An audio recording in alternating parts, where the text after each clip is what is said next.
नमस्कार मैत्रिणींनो, श्री स्वामी समर्थ. मी आहे अमृत आणि माझ्या ब्लॉगमध्ये तुमचं खूप खूप मनापासून स्वागत आहे. उन्हाळा तर सुरू झालेलाच आहे. उन्हाळा म्हणले की आंबे सर्वांनाच खावे वाटतात आणि खास करून आम्ही आलेलो आहे पुण्याच्या सगळ्यात मोठ्या मार्केटमध्ये, गुलटेकडी मार्केटमध्ये. खास इथे आलो नव्हतं, दुसरीकडे काम होतं, पण जाता जाता रोडवर होतं म्हणून आम्ही इथं आलो. तर तिथे ना कोकणातले आंबे विकायला आलेले होते. म्हणजे सगळं फ्रूट मार्केट भरलेला होता. शुक्रवार असल्यामुळे उद्या शनिवार होता आणि आज शुक्रवार असल्यामुळे ना जास्त काही म्हणजे जितकं असायला पाहिजे तितका काय माल नव्हता तिथे, पण बराच म्हणजे आपण रेग्युलर मार्केटमध्ये जातो त्याच्यापेक्षा खूप माल होता. बऱ्याच व्हरायटीचे आंबे बघितले आणि आत्ता नवीन आंब्याचा सीझन सुरू झाला आहे ना, त्याच्यामुळे इतके महाग आंबे 2,500 3,000ला पेटी. एका पेटीमध्ये 4 डझन आंबे असे आंबे होते. ते करून 200-300 रुपये कमी करत होते.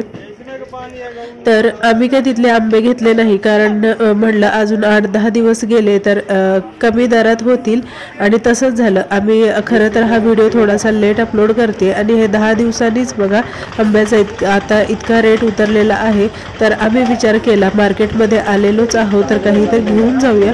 तर तिथे कलिंगड खूप छान होते आणि आपल्या मार्केटपेक्षा तिथल्या मार्केटमध्ये खूप स्वस्त होते आणि क्वालिटी इथल्यापेक्षा तिथली चांगली वाटली. म्हणून आम्ही 5 किलो कलिंगड आणि 5 किलो टरबूज घेतले. तर इथल्या म्हणजे आपण दारावर घेतो किंवा आपल्या जवळच्या मार्केटमध्ये घेतो त्याच्यापेक्षा ते खूप स्वस्त आणि खूप चांगले म्हणजे स्वस्त मिळाले. घरी आल्यानंतर कट करून बघितले, सगळे एकदम व्यवस्थित लाल होते. अजिबात म्हणजे खराब निघालेले नाहीत. इथल्या आपण घराजवळ घेतो त्याच्यापेक्षा तर क्वालिटी एकदम छानच होती.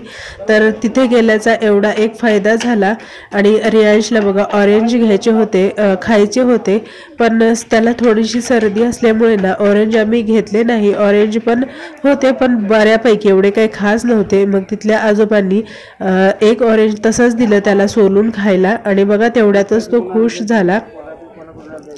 तो पहिल्यांदाच मार्केटमध्ये आला होता आमच्यासोबत आणि तिथे सगळी फ्रूट्स बघितल्यानंतर त्याला असं वाटलं की हे आपल्याला फुकटच देतात, म्हणजे पैसे द्यायचं आणि मग फ्रूट घ्यायचा हा प्रकार त्याला माहिती नव्हता. तर असो, घरी आल्यानंतर फ्रेश झाले आणि बघा आमरस करायला घेतला.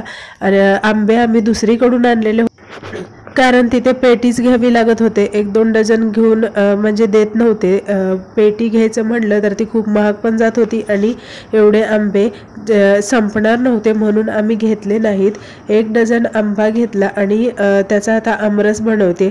आमरस बनवायच्या आधी ना मी जे आंबे आहेत ना आम्ही फ्रीजमध्ये ठेवतो आणि फ्रीजमधून थोडा वेळ ठेवल्यानंतर ते कडक होतात आणि मग चाकूने साल काढून मग त्याचे स्लाइस काढून मग ते मिक्सरला बारीक करून त्याचा ज्यूस बनवतो.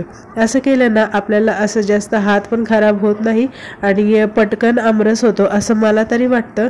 किंवा मम्मी म्हणजे माझ्या सासूबाई ह्या पण अशाच बनवतात आणि माझ्या माहेरी पण अशाच प्रकारे आमरस बनवतो, त्याच्यामुळे मीही असाच बनवते.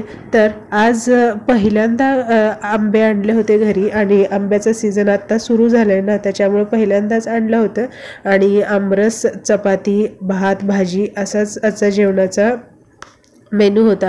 बघा अशा प्रकारे छोटे छोटे स्लाइस केल्यानं तर मिक्सरला पटकन बारीक होतं आणि त्या स्लाइस बारीक करतानाच ना त्याच्यामध्ये साखर टाकून घेते आणि थोडंसंच पाणी टाकते. आमच्या घरामध्ये जास्त पातळ आमरस आवडत नाही कोणाला, त्याच्यामुळे थोडासा घट्टसर असाच आमरस बनवून घेते. तर कमी वेळात आणि झटपट असा आमरस बनवून तयार होतो. तर मला कमेंट करून सांगा तुम्ही कसा आमरस बनवता. खरं तर ना कोणी ना आंबे म्हणजे असे एकदम दाबून ते पातळ करून ते तसं पण करतात. तर अजून टेकव खाली ठेव, नाही पडत, ठेव. हां, व्हेरी गुड. हां, आता दिवा पकड ना. हां, हळूच लांबून. श्री स्वामी समर्थ बोला. तर हा दुसऱ्या दिवशी म्हणजे गुरुवारचा व्हिडिओ आहे। घरामध्ये पारायणाची पूजा केली होती। ती पूजा झाल्यानंतर रेयांश जेव्हा प्रसाद दाखवत होता ना, तर त्याचं थोडंसं व्हिडिओ बनवलं आणि घरामध्ये ना पारायण केल्यानंतर खूप प्रसन्न वाटतं आणि खूप छान वाटतं। एका दिवसाचं पारायण होतं, त्याच्यामुळं एकच दिवस पूजा होती घरामध्ये आणि बघा किती छान आणि प्रसन्न वाटते घरामध्ये। तर तुम्ही पण पारायण करता का? मला हे पण कमेंट करून सांगा। याच्या आधी पण डिसेंबर महिन्यामध्ये पारायण केलं होतं आणि आता खरं तर पुण्यतिथी स्वामी महाराजांची पुण्यतिथी होती तेव्हाच करायचं होतं, पण जमलं नाही आणि हे पारायण माझ्या भाऊजींनी केलेलं होतं। मी पण करते, पण डिसेंबर महिन्यामध्ये दत्त जयंतीच्या टायमिंगला तर खूप छान वाटतं घरामध्ये। तर आता एक तुम्हाला खास गोष्ट सांगते, एवढा उन्हाळा आहे आणि म्हणजे इतका उन्हाळा असून सुद्धा ना आमच्या इकडे पालेभाज्या येतात आणि त्यासुद्धा खूप फ्रेश अशा पालेभाज्या येतात।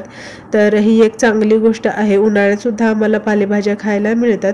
तर त्या आणल्या होत्या, सगळी कामं झाल्यानंतर मी ह्या पालेभाज्या नीट करायला बसते आणि मला आवडतात पण, त्यामुळे ना किती पण पालेभाज्या असल्या ना मला कंटाळा येत नाही नीट करायचा। त्या व्यवस्थित नीट करून मग फ्रीजमध्ये ठेवायला मला तितकंच आवडतं आणि तो जो नीट केलेला कचरा असतो ना, तो त्यांनी डस्टबिन भरलेला पण मला आवडतो। तर काही कालच्या काही आजच्या म्हणजे गुरुवारच्या अशा दोन्ही मिळून मी गोष्टी एक सोबत एडिट करून हा व्हिडिओ बनवला आहे। तर कसा वाटला मला नक्की कमेंट करून सांगा आणि माझे व्हिडिओ आवडत असतील ना तर मला नक्की कमेंट करून सांगत जावा। तर इथेच थांबते, बाय।